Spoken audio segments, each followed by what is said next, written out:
Hello guys, இன்னைக்கு நம்ம வீடியோவில் டிஎன்பிஎஸ்சியில் கேட்ட ஒரு இம்பார்ட்டண்டான கொஸ்டின் தான் பார்க்க போகிறோம். பார்க்கறது ரொம்ப சிம்பிளாக இருந்தாலும் எக்ஸாமில் தப்பாக போட்டுருவோம். சரி வாங்க அந்த கொஸ்டின் எப்படி போடலான்னு பார்க்கலாம். ஃபஸ்ட்டு கொஸ்டினை பாருங்கள். ஆண்டொன்றிற்கு 20% தனி வட்டி விதத்தில் எத்தனை ஆண்டுகளில் அந்த தொகை 2 மடங்காகும் அப்படின்னு சொல்லிட்டு கேட்குறாங்க. சிம்பிளாக என்னன்னா, கிட்ட இப்போ 100 ரூபாய் இருக்குது, அதுக்கு 20% வட்டி போட்டு எத்தனை வருஷத்தில் அது 200 ரூபாவாக மாறும் அப்படின்னு சொல்லிட்டு கேட்குறாங்க.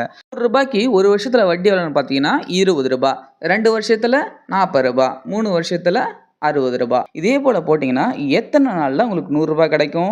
5 வருஷத்தில் உங்களுக்கு 100 ரூபாய் கிடைச்சிரும். 100 ரூபாய் ப்ளஸ் நம்மளுக்கு அசல் எவ்வளோ இருக்குது? 100 ரூபாய் இருக்குது. அப்போது 5 வருஷத்தில் உங்களுக்கு 200 ரூபாய் கிடைச்சிருமா? அவ்வளோதான் சம்மோட ஆன்சர். இப்போ உங்களுக்கான கொஸ்டின், அந்த 20%க்கு பதிலாக 40% வச்சு போட்டோம் அப்படின்னா உங்களுக்கு எப்போ 100 ரூபான்றது 200 ரூபாவாக மாறுன்றதை நீங்கள் கமெண்ட் செக்ஷனில் சொல்லுங்கள். இந்த வீடியோ பிடிச்சிருந்தா லைக் பண்ணிவிட்டு டிஎன்பிஎஸ்சி ப்ரிப்பேர் பண்ணுற உங்கள் ஃப்ரெண்ட்ஸுக்கு மறக்காமல் ஷேர் பண்ணுங்கள். அவங்களுக்கு ரொம்பவே யூஸ்ஃபுல்லாக இருக்கும். ஏதாச்சும் டவுட்னா கமெண்ட்ஸில் சொல்லுங்கள், நான் உங்களுக்கு கிளியர் பண்ணுறேன்.